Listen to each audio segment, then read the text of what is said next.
In Tech Talk today, we're going to start on something slightly different. A racing driver. Normally we don't talk about racing drivers on Tech Talk because, as one engineer in the F1 paddock puts it, they're the flawed component in the car. And frankly, cars are far more interesting than racing drivers. However, the racing driver in question this time is Fernando Alonso, who is returning to Formula 1 in 2021 with the new Alpine team. Now that's not Alpine, that's Alpine. Alpine is something that involves mountains, cuckoo clocks and energy drink manufacturers. But Fernando Alonso is returning to the Alpine car manufacturer. It's a little sports car company associated with Renault. It's actually part of the wider Renault group. That's why he's rejoined the Renault team at this point. But a few people, including Will in England, has written in to say, why is Fernando Alonso gone to the Enstone factory wearing a full Renault race suit? Because, well, walking around the factory, which is a glorified office and a high technology production facility, you don't need a fireproof suit. Well, what he was doing is what all drivers do at roughly this time of year with a new car in development. The primary focus for him going there was a seat fitting, and this is a process that all drivers do every point in the season. And as you can see, he's sitting there watching one of the Renault technicians at work, just honing that seat to be perfect for his rear end and back. So he's super comfortable in the 2021 Alpine. And also having a seat built will allow him to drive and perhaps test the car later in the season if the other F1 teams admit that Fernando Alonso is a young driver in the Abu Dhabi Young Driver Test. I'm not quite sure they'll be able to get away with that, but they're going to give it a go. You can see just in the back of the shot there, the bin bag. That's how they make the seat form around the driver. They put different chemicals in there, creates a foam. The driver sits on it for about half an hour. It goes hard, and then they can cut it down to size, as you saw the technician doing there. And having that seat ready for Alonso means he can do certain other things in the factory as well. The first of those things is quite interesting. So again, it's something every Formula 1 team will do at this point of the season, is they prepare a mock-up chassis, a mock-up monocoque of the 2021 car. They actually go a lot further. They might create whole bodywork sections just to see how it all fits together. And it also allows a driver who's now got a fitted seat to get into the cockpit and create a feel for it. Does he like where the controls are positioned? Is there an electronic box that bashes into his leg? All of those parts are simulated and made up quite often in wood or foam, and you can see that's exactly what Renault are doing here with Alonso in the 2021 Alpine chassis. Very, very similar chassis, of course, to the 2020 Renault. In fact, by regulations, it's pretty much identical. Let's not forget that Renault are actually using a 2019 chassis in the 2020 season. So the Alpine, when it actually takes to the track, will actually be a 3-year-old car by the end of the season. And even then, it was quite a similar design in 2019 to 2018. So it's a little bit of a geriatric race car, but that's still quite interesting because it's not the end of the development. As you can see in this clip, Alonso's just getting bolted in and seeing that fit, putting his hands device on and just seeing where all the bits and pieces of the car are fitting together. Now you can just see at the front of this shot, as the mechanic bolts Alonso in, you can see the front suspension on the car. Now these aren't real components, obviously, they're not that colour in reality, they're made of metal, not brightly coloured foams and plastics.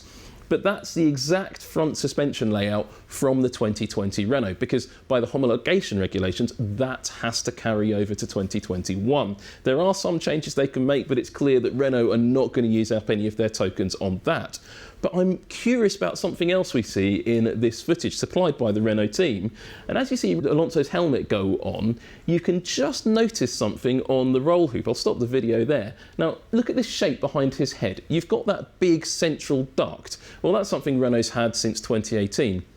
The team's really gone big on the centerline cooling concept, which involves moving radiators and coolers out of the side pod into the centre of the car. This raises the centre of gravity, which isn't great from a dynamics point of view. However, what it does do is allow you to run smaller side pods and get better aerodynamic flows around the outside of the car and actually through the car, over that diffuser, over the rear bodywork, and it gives you a faster lap time. So they've sacrificed pure centre of gravity in favour of getting better aerodynamics. And that's something Renault's done for a while, as I mentioned.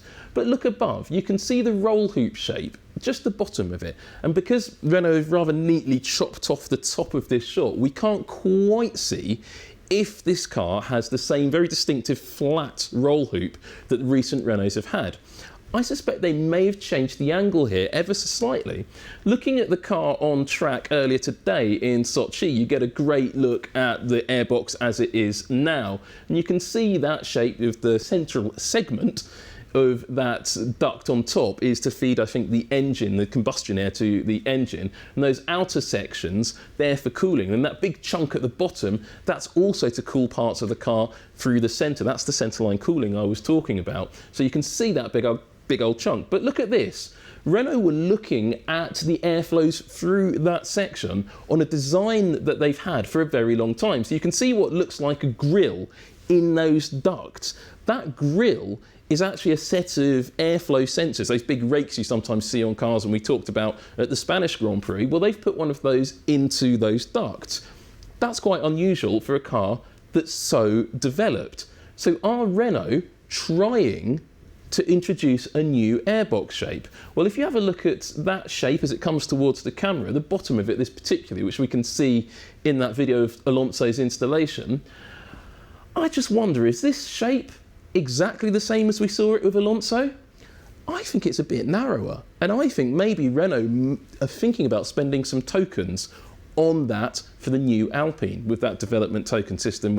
One of the things I've been looking at this season is the different performance between the Renault car and the McLaren car, because they both use the same power unit, so it's quite easy to compare their different performance brackets. And it is remarkable how different those two cars are, considering they quite often produce very similar lap times. And at Mugello in particular, that was very evident.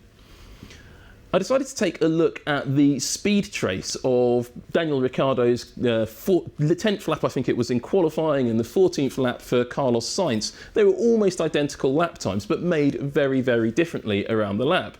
Now, have a look at the yellow line here. Daniel Ricciardo, going into one of the corners, backs off the pace a lot less than Carlos Sainz does. So Carlos Sainz is actually much slower at the apex. Is he trying to save energy on that lap? Is that just the way the McLaren works? Does he have to go slower to make the apex work and come out of the corner? You see them both accelerate, but look at this little lump in the line.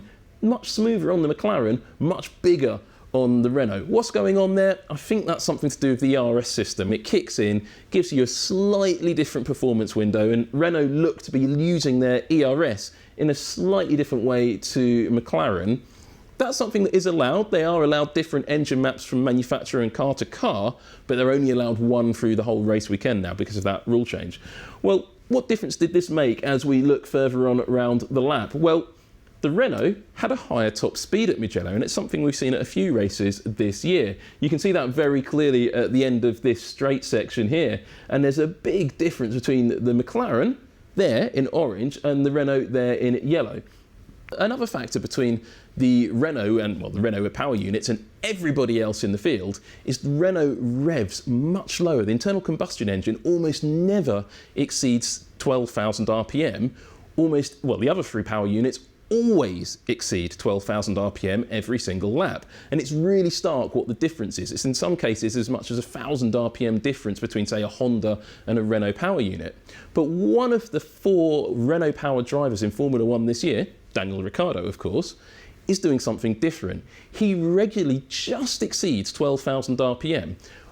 It's a different driving style, we think, and maybe something to do with different gear ratio pairs selected at the beginning of the season. There's a lot more to it, and I hope to speak to Daniel Ricciardo to try and find out a little bit more about what's going on. But we'll talk about that later in the year here on Tech Talk.